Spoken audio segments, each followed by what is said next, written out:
د فرست ایئر بایولوژي کورس دی او موږ سره بایولوژي چې کوم دی نو موږ سره د سټډي اف د لیوینګ ارګانیزم او ارګانیزم دا موږ سره scientific name used for the living thing is known as organism چې کوم living thing دی د هغې دپاره چې کوم ساینسي نوم استعمالیږي نو هغې ته دراصل ارګانیزم وایي یعنی پلانټ ارګانیزم دی انیمل ارګانیزم دی هیومن ارګانیزم دی بیکټیریا ارګانیزم دی اوس دا ارګانیزم موږ سره دوه قسمه ده کیدی شي یا خو دا ملټي سیلولر وي یا دا موږ سره چې کوم دی نو سنگل سیل باندې مشتمل وي خو په تمام ارګانیزم کې چې کوم دی نو موږ سره بیسیک چې کوم یونټ دی نو هغه سیل دی یعنی یو ارګانیزم د هغې نه مخکې موږ به د لایف ډیفینیشن وایو نو لایف ویل کېږي set of characteristic that differ between living and non-living thing set of characteristics د خصوصیاتو داسې مجموعه چې هغه موږ سره د جاندار او بیجان ترمنځ فرق راولي او چې کوم خصوصیات هغه موږ سره د جاندار او بیجان ترمنځ فرق راولي نو په هغې کې یو د ډایجیشن یا چې کوم څیز ډایجیشن کوي نو موږ وایو دا ژوندی دی او چې کوم څیز ډایجیشن نه کوي نو موږ وایو دا مړ دی یعنی ژوندی نان لیوینګ دی دا شانتې چې کوم څیز ریسپایریشن کوي نو موږ وایو دا ژوندی دی کوم څیز ایکسکریشن کوي نو دا ژوندی دی او کوم څیز چې کوم دی نو موږ سره ریپروډکشن کوي نو هغه ژوندی دی اوس دا چې کوم کریکټرسټیک دي لکه ډایجیشن شو ریسپایریشن شو ایکسکریشن شو یا ریپروډکشن شو که په دې تمام کریکټر کې پکې یو کریکټر هم موجود وي نو هم به موږ سره هغه په لیوینګ تھنګ کې راځي یعنی وایرس دی نو وایرس نه ریسپایریشن کوي نه ایکسکریشن کوي نه ډایجیشن کوي نه نور پروسیسز کوي وایرس اونلی ریپروډکشن کوي خو وایرس موږ سره راځي په لیوینګ تھنګ کې ځکه چې ریپروډکشن موږ سره فینامنا ده چې دا کیږي په لیوینګ تھنګ کې نو د لایف ډیفینیشن دا دی چې سیټ اف کریکټرز that differ between living and non-living things او په هغه سیټ اف کریکټرسټکس کې یو کریکټر چې کوم دی نو هغه ډایجیشن بل ریسپایریشن ایکسکریشن لوکوموشن ریپروډکشن دا مختلف کریکټرسټک دي اوس ګوره انسان دی نو دی خپل ریپروډکشن کوي نمبر اف بیبي سیوا کوي انیملز دی نو دا خپل ریپروډکشن کوي دا شانتې پلانټس دي نو هغوی خپل ریپروډکشن کوي دا شانتې انسان شو یا انیمل شو یا پلانټ شو نو دی ډایجیشن هم کوي ځان ته فوډ چې کوم دی ډایجسټ کوي دی ریسپایریشن هم کوي نو چې کوم دا روغ ارګانیزم کوم پروسس کوي نو دا دننه په دې ارګانیزم کې هر سیل کوي یعنی زمونږ سیل چې کوم دی کله زایګوټ جوړ شي نو هغه زایګوټ سیل چې کوم دی نو د کلیویج په ذریعې سره ډیوایډ شي نو د یو نه دوه شي او بیا د کلیویج په ذریعې سره ډیوایډ شي نو څلور شي یعنی د هغې نمبر سیوا کیږي نو دا سیل نمبر سیوا کېدل په مایټاسس باندې یا میاسس باندې دې ته ویل کېږي سیل ریپروډکشن او دغه شانتې دا انیمل خپل بیبي پیدا کوي نو دې ته ویل کېږي ریپروډکشن نو چې څنګه یو انیمل یو پلانټ یو مایکرو ارګانیزم ریپروډکشن کوي نو دغه شانتې هر سیل ریپروډکشن کوي او چې څنګه یو انسان ساه اخلي او ساه اخیستونه بعد چې کوم دی نو د لنګس ته اکسیجن لاړ شي او لنګ د ور اکسیجن په حواله کې بلډ ته نو بلډ دغه اکسیجن اخلي او هر سیل ته وړي نو چې څنګه دا روغ جسم ساه اخلي نو دا شانتې هر سیل چې کوم دی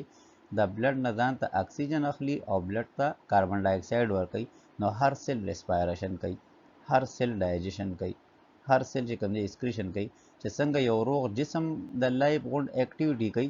دغه شانتې هر سیل دا هر اکټیویټي کوي اوس بیا د ماډرن تیوري ده د ایت سیلولر ارګنایزیشن یا سیل تیوري ورته وایي په سیل تیوري کې موږ سره ارګانیزم یا به د یو یا د زیات سیل نه جوړ وي یعنی بیکټیریا ده نو هغه یونیسیلولر ده امیبا ده یونیسیلولر ده پروټوزون دی یونیسیلولر دی د سنگل سیل نه جوړ دي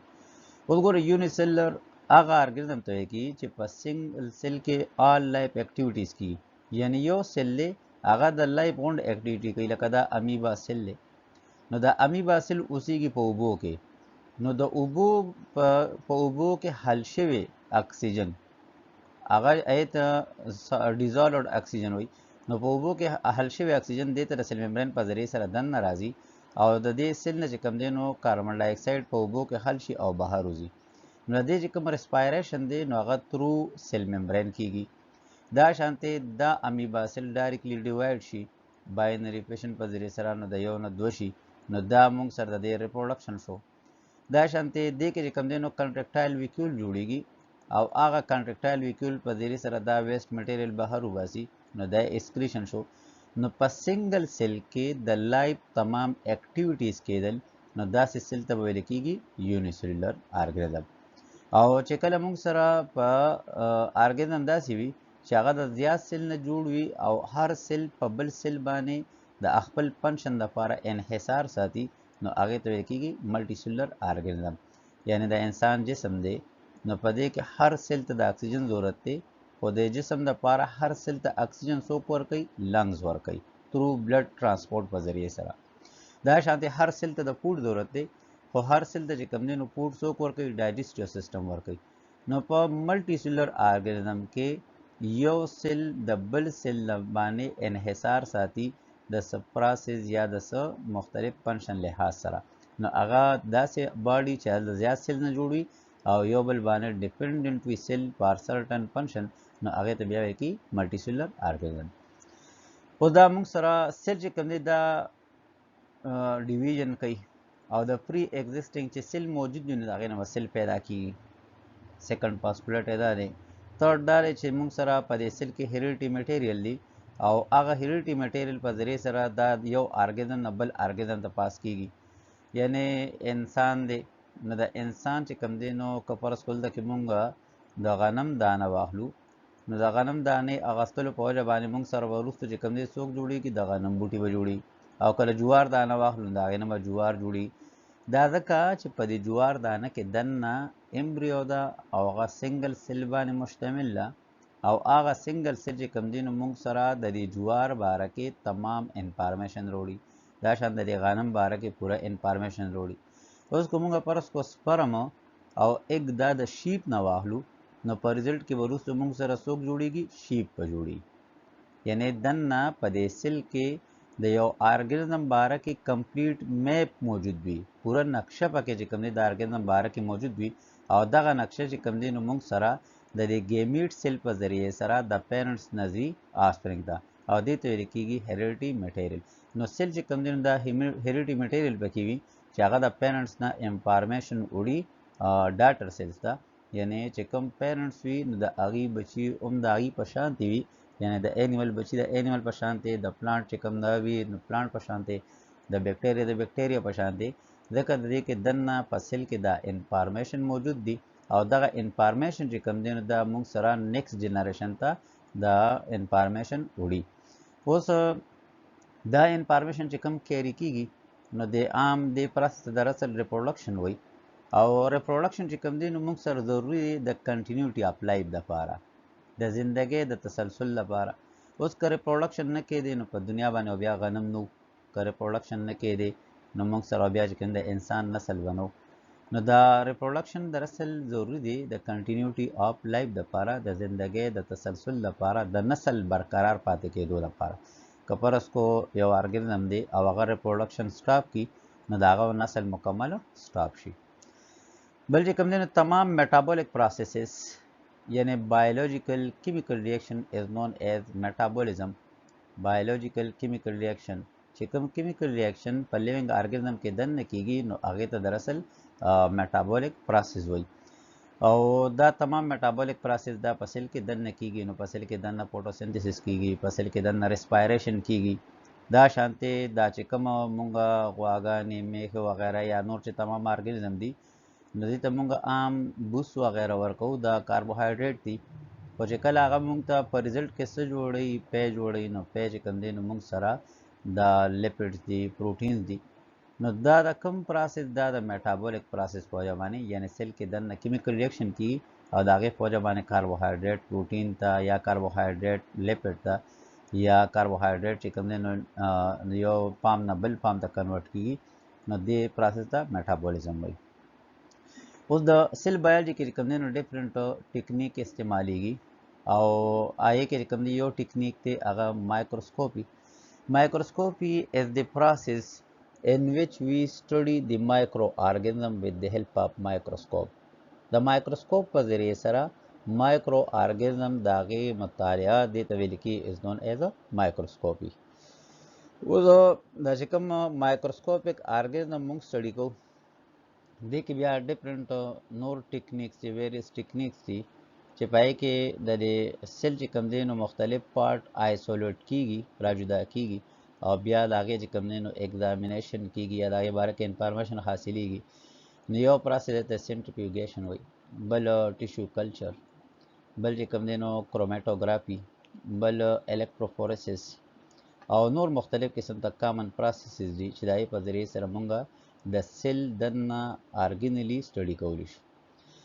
اوس دې کې دا ابجیکټیو لینز یې ورکړی دی. نو ابجیکټیو لینز دې کې ورکړي X10. X10 مین چې یو زمونږ آی چې یو سټرکچر هغه ون ټایم ویني، نو چې مونږ د دې ابجیکټیو لینز په ذریعې سره ګورو نو هغه به 10 ټایم غټیږي. اوس دا ابجیکټیو لینز او دې کې دا آی پیس لینز چونکه دا مایکروسکوپ دې سایډ ته موجود دی، په مایکروسکوپ کې چې کوم دا پارت دی ته آی پیس وایي او په مایکروسکوپ کې چې کوم دا پارت دی ته ابجیکټیو لینز وایي. اوس دې کې دا ابجیکټیو لینز پرس کو دا 10 دی او دا آی پیس چې کوم دی نو موږ سره 6 دی. نو چونکه دا دې دواړو لینزو کمباین په ذریعه سره موږ لیدل کوو، نو د دې دواړو چې کم ټایمز وي یعنی څومره نمبر باندې دا موږ سره یو سټرکچر غټي نو هغه موږ ملټیپلایډ کوو، یعنی 10 ملټیپلایډ بای 6 نو هغه نه رالو 60. دا شانته 40 ملټیپلایډ بای 6 نو دینه موږ سره 240 ټایمز، یعنی چې موږ په ابجیکټیو لینز سره په یوازې باندې یو سټرکچر وینو هغه به 10 ټایمز غټ وي، کله آی پیس په ذریعه سره یوازې وینو هغه 6 ټایمز غټ وي. او کله دې دواړه د کمپاوند مایکروسکوپ په شکل کې موجود وي او بیا هغه ته موږ ګورو نو دا موږ سره هغه ابجیکټ په هغه سټرکچر به څومره غټیږي 60 ټایمز به غټیږي. ولې ریزولوشن او ورسس میګنیفیکیشن اف مایکروسکوپ موږ سره د مایکروسکوپ چې کوم دی نو فنکشن دا په دوو طریقو سره کیږي، یو دی میګنیفیکیشن کوي او دویم چې کوم دی نو دی موږ سره ریزولوشن کوي. اوس د کمپاوند چې کوم لایټ مایکروسکوپ وي هغه مایکروسکوپ چې پای کې دوه لینز وي یعنی یو ابجیکټیو لینز او دویم چې کوم دی نو آی پیس لینز او نو داسې قسمه مایکروسکوپ ته ویل کېږي او یوز اف لایټ ورته استعمالیږي چې هغې په ذریعې سره موږ ته پای کې مایکروسکوپیک ارګنزم ښکاري نو دې ته ویل کېږي لایټ مایکروسکوپ. اوس د لایټ مایکروسکوپ په ذریعې سره د دې چې کوم ریزولوشن پاور دی نو هغه 250 نینومیټر دی، یعنی 250 نینومیټر پورې یو سټرکچر دا موږ ته ښکاره کولی شي. دویم دا چې کوم دی نو 500x ټایمز یعنی 500 ټایمز چې کوم دی د نیکډ آی نه د عام سترګه لکه سترګه چې کوم عام داسې غړېدلي او موږ په لیدل کوو دې ته نیکډ آی سایټ وایي. او نیکډ آی سایټ چې کوم دی نو موږ سره زیات نه زیات یو سټرکچر چې هغه 1 ملي میټر وي یا یو سټرکچر چې د بل سټرکچر نه 1 ملي میټر جدا وي نو د موږ سترګې ویني. که یو سټرکچر یعنی یو سیز دی یو تھنګز دی هغه د 1 ملي میټر نه کم دی نو زمونږ سترګه هغه بیا نشي لیدی، هغه بیا موږ د څه په ذریعې سره ګورو د مایکروسکوپ په ذریعې سره. یا یو دوه سټرکچر دی یو بل سره دومره نږدې موجود دی چې د هغې ترمنځ سپیس چې کوم دی د 1 ملي میټر نه کم دی نو هغه موږ د نیکډ آی په ذریعې سره نشو لیدی، هغه موږ وینو د مایکروسکوپ په ذریعې سره. اوس د میګنیفیکیشن دا هغه پروسس دی چې پای کې موږ سره یو سټرکچر اپیرنټلی په سایز کې غټیږي، ظاهري طور باندې په سټرکچر په سایز کې غټول اکچوال نه غټېدل، یعنی جک کې اوبه واخله شیشې جک کې او لاس پکې وردن نه کا نو چې کله شیشې جک ته د بهر نه ګورې نو دا ګوتې پکې سمې غټې غټې ښکاري، حالانکه چې دا ګوتې دغه جک نه واپس رابار کې دا په خپل اکچوال سایز کې نو دا ګوتې په دغه کې سایز کې غټول ظاهري طور باندې نو دې پروسس دیس از نون ایز میګنیفیکیشن. نو مایکروسکوپ هم دغه کار کوي، یعنی هغه یو مایکروسکوپیک ارګنزم چې کله په مایکروسکوپ کې سټډي کوي نو هغه مایکروسکوپیک ارګانیزم په سایز کې نه غټیږي بلکې د هغې سایز چې کوم دی ظاهري طور باندې غټ شي نور د هغه خپل سایز ومه هغه سایز وي خو دا مایکروسکوپ موږ سره چې کوم سایز غټوي نو دا د 1000 نه والا تر 2000 ټایمزه پورې غټولی شي یعنی فرض کو که یو سایز موږ سره 0.1 ملي میټر دی نو هغې سره 1000 کې ضرب ورکړه یا 2000 کې دومره ټایمز به د هغې سایز غټ شي اوس چې کوم الکترون مایکروسکوپ ټرانسمیشن دې موږ سره څومره پورې سایز غټولی شي دې تر دې 1 ملیون پورې یعنی 10 لاک دا شانتي دا چې کوم الکترون مایکروسکوپ سکیننګ والا دې موږ سره 3 ډایمنشنل ایمیج جوړي یعنی 3 x y او z کې چې کوم ډایمنشن دی راځي نو دې هغه ایمیج فارمیشن کوي او دا سټیننګ ټیکنیک دویم ټیکنیک سټیننګ ټیکنیک دی نو سټیننګ ټیکنیک د سیل چې که راواخلې که د پلانټ نه سیل لا جدا کې که د انیمل نه سیل لا جدا کې او که د مایکروسکوپي کې که هر قسمه سیلز وي د دې تمام سیلز چې را جدا کې دا ټرانسپیرنټ وي ټرانسپیرنټ هر هغه سټرکچر ته ویل کېږي چې په هغې کې رڼا او نظر تیریږي یعنی هوا ده نو هوا کې چې کوم دی مونږ نظر پورې تیریږي نو مونږ ته مختلف قسم ته څیزونه ښکاري اوس که فرض کو دا هوا ټرانسپیرنټ نه وي نو بیا به زموږ نظر چې کوم دی په دې کې نشي تېرېدی دا شانتې دې هوا کې چې کوم دی نو مونږ ته د نور نه شعاګانې ښکته ځمکې ته راځي ځکه هوا کوم قسم ته ده ټرانسپیرنټ ده نو ټرانسپیرنټ هر هغه سټرکچر ته ویل کېږي چې هغې کې نظر تېرېږي او پکې چې کوم دی نو رڼا تېرېږي او چې په کوم څیز کې نظر او رڼا تېرېږي نو هغه نه ښکاري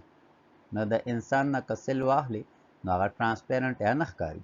دا شانتې که د انیمل نه سیل واخلې هغه نه ښکاري که د پلانټ نه سیل واخلې هغه نه ښکاري نو موږ وایو چې دا سیل دې ښکاره شي نو د هغې دپاره موږ به څه چلو کړو دغې سیل ته به چې کوم دی رنګ ورکړو او د سیل ته رنګ ورکول پیګمنټیشن ټو د سیل از نون ایز سټیننګ دغه ټیکنیک چې پای کې موږ مایکروسکوپیک آبجیکټ سټډي کوو او هغه چې کوم دی موږ ورته ریاجنټ یا ډای رنګ ورته ورکړو نو دې ته ویل کې دس فینامین یا ټیکنیک از نون ایز سټیننګ اوس دا سټیننګ کې چې کوم دی نو دوه قسمه رنګ دې کې استعمالیږي یو سټین هغې ته ویل کېږي پرنسپل سټین یا او دویم سټین هغې ته ویل کېږي نون ایز کاونټر سټین نو لومبی چې کوم رنګ ورته ویل کېږي نو هغې ته ویل کېږي پرنسپل سټین او هغه به موږ سره غونډ چې کوم مایکرو ارګانیزم وي یا مایکروسکوپیک آبجیکټ وي نو غونډ به یو شانتې واخلي او دا دویم چې کوم کلر ورته موږ استعمال کړو دا کاونټر سټین نو هغه موږ سره پکې څه ارګنلي یا څه سټرکچر به زیات واخلي او څه سټرکچر به کم واخلي نو د هغې په وجه باندې د هغې مختلف حصې به چې کوم دی موږ سره واضحه شي نو دوه سټین شو یو پرنسپل سټین شو او دویم کاونټر سټین شو او دواړو سټین ته کلیکټیولی از نون ایز ا وایټل سټین یعنی اوس موږ سره د دې کې یو اگزامپل یې ورکړی دی دا میتایلین بلو دا پرنسپل سټین دی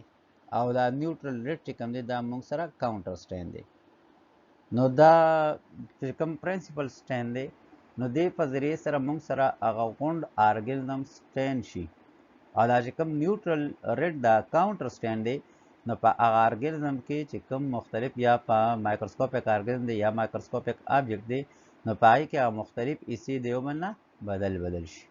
یعنی موږ که فرض کړو د ایوکریاټک سیل واخلو انیمل سیل والو نو انیمل سیل ته چې کله پرنسپل سټین ورکړې نو هغه سیل به موږ سره ښکاره شي اوس سیل ښکاره شو خو په دې کې چې کوم دی نو مختلف پارټ یې نه ښکاري دا ټول سیل یو شانتې ښکاري نو دا سیل چې کوم موږ سره ټرانسپیرنټ نو دا موږ سره راښکاره شو د پرنسپل سټین په ذریعې سره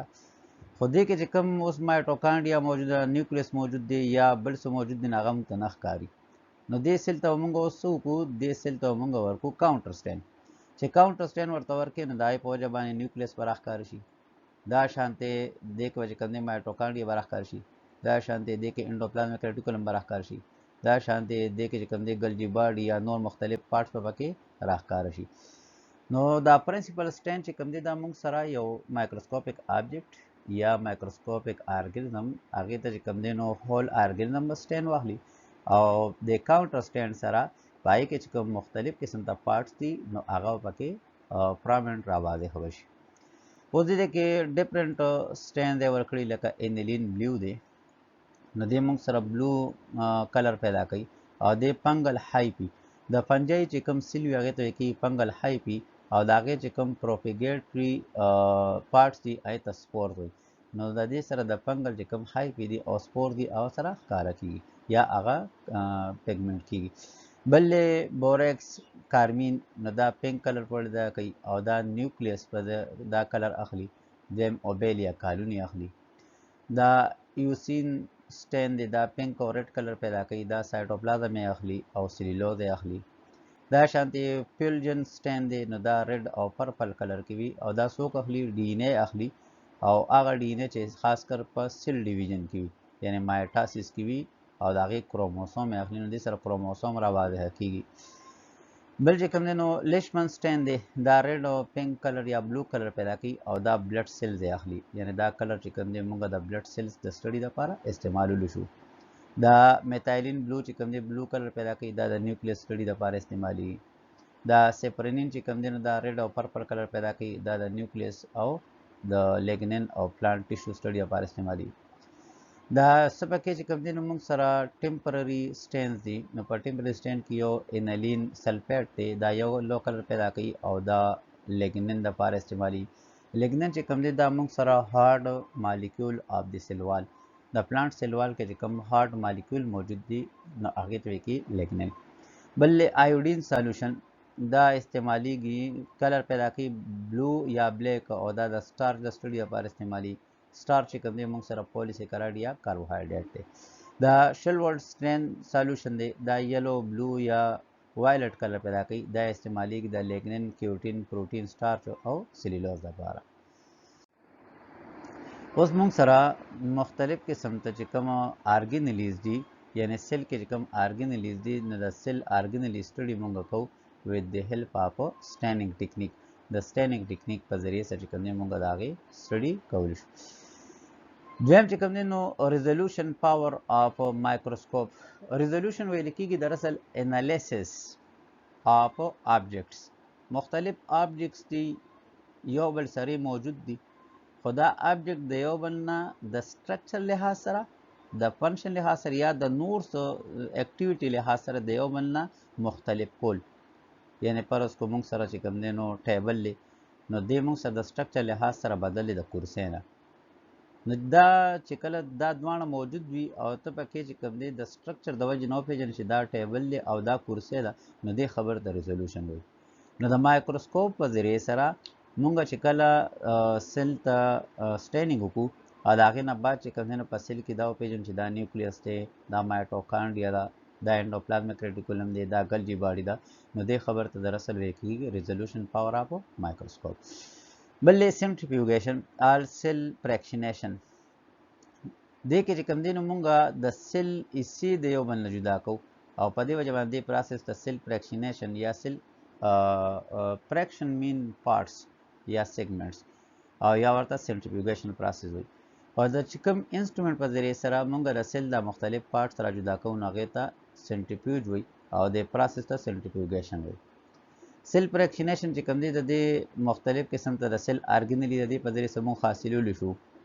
او د سیل د آرګینلي موږ به حاصلو آن د بیسز اف سایز اینډ ډینسټي د هغې د سایز او د ډینسټي په وجه باندې. دې کې چې کوم دی نو کوم طریقې کار استعمالیږي نو لومبې فرض کو د یو دغه نه د اینیمل نه یعنی د هند نه به یا د بل برډ نه به چې کوم دی لیور به واخلې یا چېرته بل اینیمل نه لیور واخله هغه لیور به اول نه ګرینډ کې یعنی سمال پیسز ته به چې کوم دی نو کنورټ کې بیا چې کوم دی نو د ګرینډ نه بعد به په اسموټیک کنسنټریشن سالوشن کې به واچي او هغه به هوموجینیټ شي یعنی پای کې سیل چې کوم دی نو هغه ګرینډنګ د وجې نه چې کله ګرینډنګ کې نو د ګرینډنګ په وجه باندې به آرګن بیا کنورټ شي ټیشوز ته ټیشوز به کنورټ شي سیلز ته او پای کې سیلز به چې کوم دی نو مات به شي او سیلز به روغ وي. بیا دغه چې کوم سالوشن تا سره جوړ شو د هوموجینیټ سالوشن نو د دې آرګن نه دی به بیا چې کوم دی نو موږ سره په ټیوب کې به واچي او هغه ټیوب به بیا واچي په سینټریفیوج کې او سینټریفیوج کې اول نه په لو روټیټري سپیډ سره چې کوم دی نو روټیشن به وکړي نو په دې کې چې کوم غټ غټ آرګینلي وي نو هغه به د هغه ټیوب په سایډ پورې ونښلي او چې کوم واړه آرګینلي وي نو هغه په هغه اوبو کې موجود وي او چې کوم دی ټیوب کې لاندې دا اوبه دي نو دغه اوبو ته سوپرنیټنټ وایي. یعنی ټیوب به واخلې پای کې تا سالوشن واغستو چې پای کې تا د هند ټکېدلې دغه د لیور دی اغوستی دی، بیا هغه به چې کوم دی روټیټ کې د روټیشن نه بعد چې کوم دی نو د هغې نه کم غټ غټ پارټ وي نو هغه به را جدا کړي. نو تا سره به اول نه د سل غټ غټ پارټ را جدا شي، نه غټ غټ آرګنلي چې پای کې نیوکلیس دی او نور غټ آرګنلي. خو بیا چې کله ته دې کې لاندې کې اوبه پاتې شي نو هغه بیا روټیټ کړي، چې بیا روټیټ کړي نو هغې نه لږ د دې غټ آرګن نه لږ واړه چې کوم میډیم سایز آرګنلي هغه به ترې را جدا کړي، هغه پاس تح به جوړ کړي نو هغه به ترې را جدا کړي، لاندې چې کوم اوبه پاتې شي پای کې واړه آرګنلي هغه بیا روټیټ کړي نو د ټول نه سمالسټ آرګنلي به اخره کې په دې سوپرنیټنټ کې پاتې شي. په دې طریقې سره ډفرنټ د سیل چې کوم آرګنلیز دي نو هغه مونږه سپریټ کولی شو. بل دی ټیشو کلچر. ټیشو کلچر چې کوم دی دا مونږ سره د ګروت اف ټیشوز د پاره استعمالیږي یا سیلز د پاره. یعنی فرض کو یو کس دی هغه ته وایي چې په دنیا کې بس دا یو ونه پاتې ده، نور ونه مکمل د دې چې څومره سپیشیز دي هغه مکمل ختم شو، صرف دا یوه پاتې ده. نو ساینس وایي چې دا یوه کومه ونه ده نو دا مونږه د دې نه ملټیپل ونې جوړولی شو، او په کوم طریقې سره چې مونږ د دې نه جوړولی شو نو هغې ته وایي کېږي ټیشو کلچر. نو له دغې ونې پاڼه یا د دغې ونې سټیم نه یا د دغې ونې د روټ نه به یو حصه به راواخلې او هغه حصې نه به چې کوم دی نو بیا واخلې د هغې نه سیلز، او هغه سیلز به چې کوم دی په میډیم کې واچې نو هغه سیلز به په نمبر کې انتهایي سیوا شي، او چې کله نمبر کې انتهایي زیات سیوا شي یعنې هغه به ته په پیټري ډش کې په یو لوښي کې به چې کوم دی نو د هغې تعداد به انتهایي سیوا کې، او چې تعداد انتهایي سیوا شي نو د هغې نه بیا چې کوم دی نو په هغې کې داسې کیمیکل واچې چې هر سیل ځان ته جړه پیدا کړي او هر سیل ځان ته سټیم پیدا کړي، شوټ پیدا کړي، نو بیا به هغه تمام چې څوم د سنګل سیل نه تا سره چې کوم دی نو په زرګونو باندې په لکونو باندې چې کوم دی نو د هغې نه پلانټ والا شوټ او روټ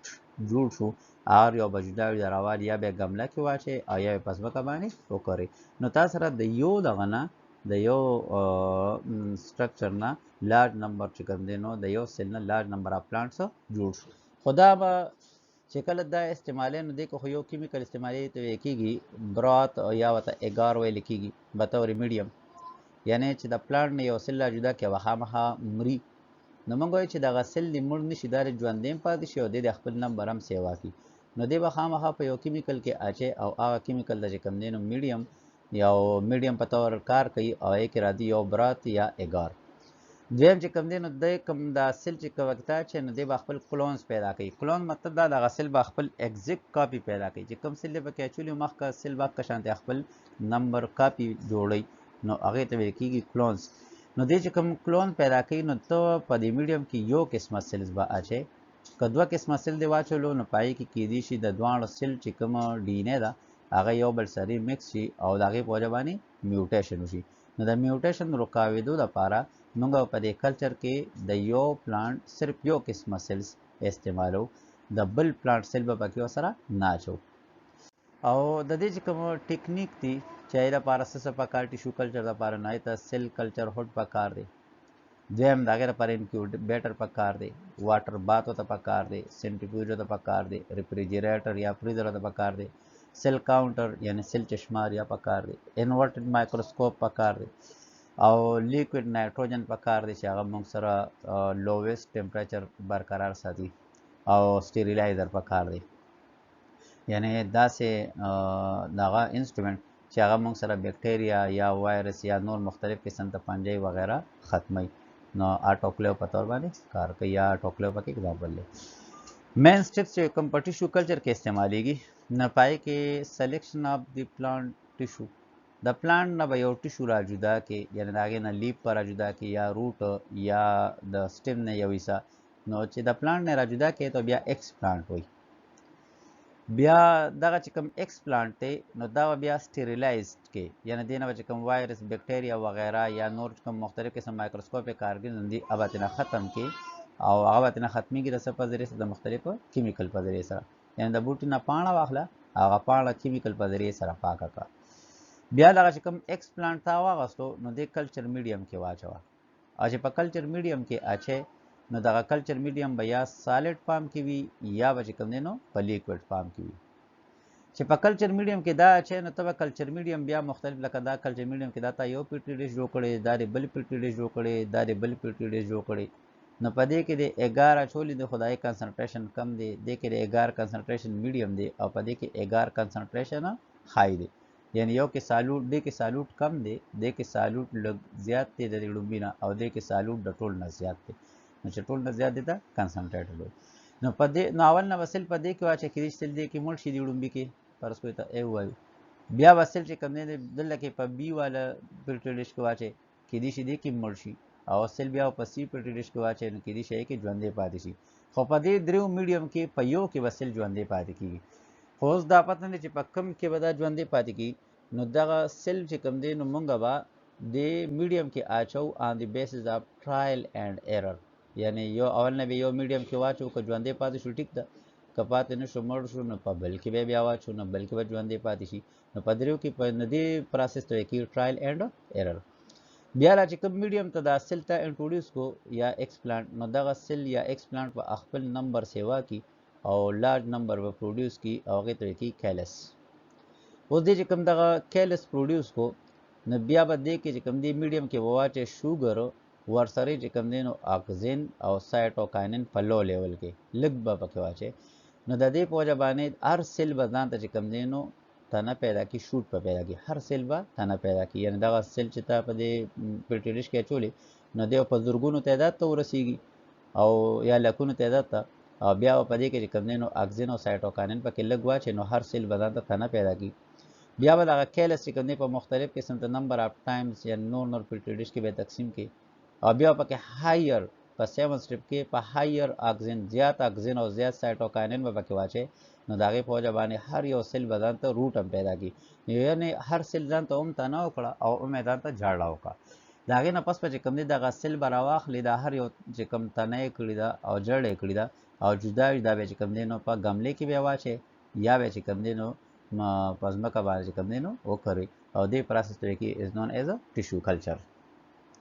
بلې کروماتوګرافي کروماتوګرافي د کې مالیکول دیو بل نه سیپریټ کول پروسس دس از نون ایز کروماتوګرافي کروماتوګرافي چې کوم دین موږ سره عام طور باندې د سیلولوز یا سیلیکا وغیرہ چې کوم سټیشنری پیز د دای په ذریعہ سره سیپریټ کولی شو د کې د کیمیکل یا د فزیکل پراپرټیز په بنیاد باندې مالیکول دیو بل نه سیپریټ کولی شو देखिए यो दे paper chromatography यानी the paper दा چې کوم عام پاڼې په دې پاڼه کې چې کوم دي دنه سوري وی پای کې ټیوب لایک سټرکچر وی او هغه ټیوب لایک سټرکچر د رسر ویل کېږي کیپیلری اوس چې کله کیپیلری ایکشن په تور باندې هغه مختلف مالیکول دی او بل نه سیپریټ کوي دوه رنگونه به واخلې پاڼې د پاسه به ولګي او بیا چې کوم دي نو په وبو کې ډوب کې نو هغه دوه رنگونه په هغه پاڼه باندې دی او بل نه سیپریټ شي ځکه چې د کیپیلری ایکشن په ذریعہ سره باغه دی او بل نه جدا موومېنټ وکړي دا شان د کالم کروماتوګرافي دا نو د کالم په شکل کې چیزونه دی او بل نه جدا کول یعنی کاغذ عام پاڼې بواله او ورسره یا د ونه پاڼې بواخلې او سره شګه واخلې او مکس پکې بیا بالټو بواله نو پای کې بیا ورواچې نو شګه بلاندې کې نو پاڼې واپس راشي نو دا به د کالم په شکل کې راشي یعنی یو سیټ د پاسه بل لا شانتي نو دی وجه نه دیتا کالم کروماتوګرافي بل الکتروفورسس دا هغه میتھډ دی چې د موږ سره د الکتریکل چارج په ذریعہ سره مالیکول دی او بل نه سیپریټ کو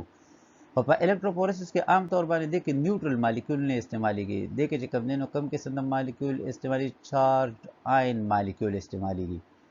یعنی د دې کې پرس کو دا پیټریډش دی او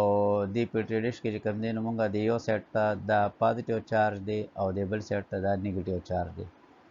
او دا چې کوم پاس تر ته پازیټیو چارج او لاین تر ته نیگیټیو چارج دی کې مالیکول دی نو نیگیټیو مالیکول به کم تر ته موومېنټ کوي د پازیټیو چارج ته او پازیټیو مالیکول به کم تر ته موومېنټ کوي نیگیټیو تر ته نو دا پازیټیو او نیگیټیو مالیکول به دیو بل نه سیپریټ شي یعنی دی خو دا چې کوم پازیټیو چارج دی ته بیټری والا پازیټیو مونږ دا لګولې او دې طرف ته کوم د بیټری والا نیگیټیو سټرکچر لګولې نو دې په وجه باندې دا طرف نیگیټیو دی او دا طرف پازیټیو دی نو تمام چې کوم نیگیټیو مالیکول په دې کې دنه موجود دي نو هغه بلل شي پازیټیو طرف ته او دا پازیټیو بلل شي نیگیټیو طرف ته ها بل چې کوم دی نو سپیکټروفوټومټري دا هغه میتھډ دی چې په هغې کې مونږ دا یو بل نه سپریټ کوو with the help of specific absorption of molecule. هر دا مونږ سره لایټ چې کوم دی نو د مختلف ویولنت کې چې کوم دی نو موجود دی. څوک چې کوم دی نو یو ویولنت ابزار کوي، یو مالیکول څوک بل ویولنت ابزار کوي، نو موږ ته الریډي ویولنت ابزارپشن اف مالیکول معلوم وي. الریډي یو چارت پتا سره موجود وي او په هغه چارت کې به چې کوم دی دا لیکلي چې پای کې د ګلوکوز ابزارپشن څومره دی، پای کې چې کوم دی نو د سالټ ابزارپشن څومره دی، پای کې چې کوم دی نو د کلوروفیل ابزارپشن څومره دی. نو په هغه چارت کې به تا سره د ابزارپشن والا غونډ ویلیو ګیون وي. اوس چې د ابزارپشن والا یعنې د دې کې فرض کړو ګلوکوز ابزارپشن ویلیو یې درکړې ده، د دې کې چې کوم دی نو سالټ ابزارپشن ویلیو یې درکړې ده، د دې کې چې کوم دی نو کلوروفیل ابزارپشن ویلیو یې درکړې ده، او د دې کې نور چې کوم تمام مالیکول د هغې ابزارپشن ویلیو یې درکړي دي. الریډي ګیون ویلیو تا سره شته. بیا اوس تا سره یو څلور پیټري ډش دی او په هغې کې چې کوم دی نو ټول وایټ مالیکول دي، سپین دي. اوس تا ته وایي چې په دې څلور واړو کې کم یو پکې چې کوم دی شوګر دی، نو ته به له دې نه چې کوم دی نو د دې پیټري ډش نه یو به راواخلي، نو سپیکټروفوټومټري کې به یې کېدی، نو د هغې ابزارپشن ویلیو به تا سره راشي. نو د هغې د ابزارپشن ویلیو نه تا ته پته ولګي چې آیا دا ګلوکوز دی یا دا سالټ دی یا دا کلوروفیل دی. نو دا ابزارپشن ویلیو یې څنګه وي، یعنې دا د دې کې د ډایګرام کې ور د دې کې دا لایټ دی، دا لایټ چې کوم دی نو د دې کې مختلف ویولنت دی او د دې دا سامپل یې ورته ایښودی. نو دې سامپل د دې کې که فرض کړو ګلوکوز ایښودی وي، نو ګلوکوز والا چې کوم ویولنت هغه ابزارب کوي نو هغه به ګلوکوز سره پاتې شي او باقي پاتې به چې کوم دی نو د دې کې موږ سره څه شي ډیټیکټ وشي. نو موږ ته پته ولګي چې په دې سامپل کې چې کوم دلته کې څوک موجود دی ګلوکوز، یا د دې کې کلوروفیل دی سامپل کې اچولي، نو کلوروفیل والا چې دی باندې لا کوم جنرل لایټ ور روان دی، نو جنرل لایټ نو کلوروفیل هغه خپل ابزارب کوي چې کوم هغه ابزارب کولی شي. کلوروفیل عام طور باندې کم ویولنت ابزارب کوي، نو بلو ویولنت ابزارب کوي یا وایلټ ویولنت ابزارب کوي، نو هغه به نو کلوروفیل ابزارب کوي. نو چاته نه ابزارب کوي نو چې دې طرف ته پورې طرف ته د سامپل نه کم لایټ راشي، نو په هغه کې به چې کوم دی نو موږ سره بیا بلو یا وایلټ کلر به پکې نه، نو موږ ته پته ولګېده چې د دې کې د سامپل کې څوک موجود دی، کلوروفیل موجود دی. او دې میتھډ ته وایي از نون ایز سپیکټروفوټومټري. بل چې کوم موږ سره میتھډ استعمالیږي نو هغې ته ویل کېږي مایکرو ډایسیکشن. نو دې کې به سیل به واخلې، سیل به په مایکروسکوپ کې په سلایډ باندې کېږدې په سټیج باندې، او د هغې نه پس به چې کوم دی نو مایکرو نیډل به واخلې او د مایکرو نیډل په ذریعې سره کروموسوم به را سپریټ کړي، نو هغې ته کروموسوم مایکرو ډایسیکشن وایي، یا لیزر مایکرو ډایسیکشن په ذریعې سره د هغې مختلف حصې د یو بل نه به سپریټ کړي، یعنې مایکروسکوپ کې ورته ګوري او د مایکرو نیډل په ذریعې سره مایټوکانډریا ورته نه راوباسي یا بل چې کوم ارګنیل یا ورته نه راوباسي، یا لیزر کیپچر مایکرو ډایسیکشن دی. نو دې ذریعې سره چې کوم دی نو مایکروسکوپیک سټرکچر به د لیزر پورې اټیچ. بل مایکرومیټري، د مایکروسکوپیک organism the agi measurement is known as a micrometry. The microscopic object या microscopic organism measurement is known as a micrometry. अब माइक्रोमीटरी के दो किस्म माइक्रोमीटर इस्तेमाली यो तो आई पीस माइक्रोमीटर हुई या वर्ता अकुलर माइक्रोमीटर हुई, और जब जैसे कम देनो स्टेज माइक्रोमीटर हुई. नो द आई पीस माइक्रोमीटर द इस्तेमाली की द स्ट्रक्चर द आई पीस माइक्रोमीटर दे नो द इस्तेमाली की प आई पीस के और दा मोंग सर स्टेज माइक्रोमीटर दा इस्तेमाली की पा स्टेज के और द्वाणो कम्बिनेशन पर ज़रिए सर मोंग जे कम देनो स्टडी कोवली शू माइक्रोमीटर यानी माइक्रोस्कोपिक ऑर्गेनिज्म मेजर कोवली शू.